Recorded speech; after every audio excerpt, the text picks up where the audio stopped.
Les plus jeunes ne sont pas à l'abri des phobies. Fabien a 12 ans et vit dans la banlieue de Nancy. Après une scolarité normale en primaire, brusquement un jour, sans prévenir, il a ressenti une angoisse terrible et la peur d'aller à l'école. C'était l'année dernière, quand je suis rentrée en septembre, en 95.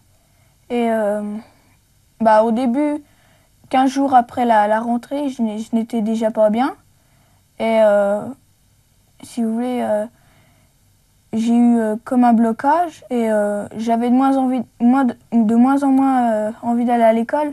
Et ces crises-là se sont peu à peu augmentées.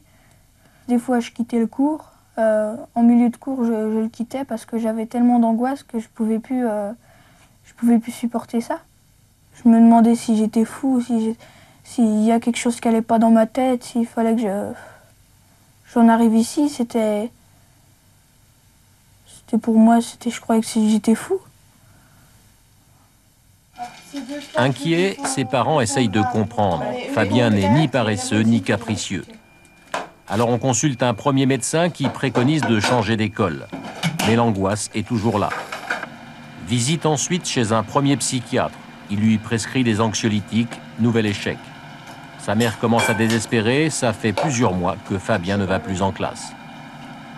On est allé à la réunion parents-prof pour savoir comment ça se passait à l'école.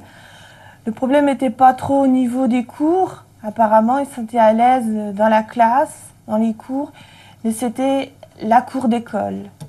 La cour d'école, ils disaient qu'on l'agressait, qu'on l'insultait, qu'on lui faisait du mal, quoi, comme ça. C'était vrai? Je sais pas, j'ai jamais su. Je pense que non, moi. Je pense que c'était lui qui se faisait un film, ça faisait partie de sa peur, ses angoisses. Mais je sais pas, il me l'a jamais dit, mais je pense que ils t'ont pas battu, ils t'ont pas... Voilà, tu vois.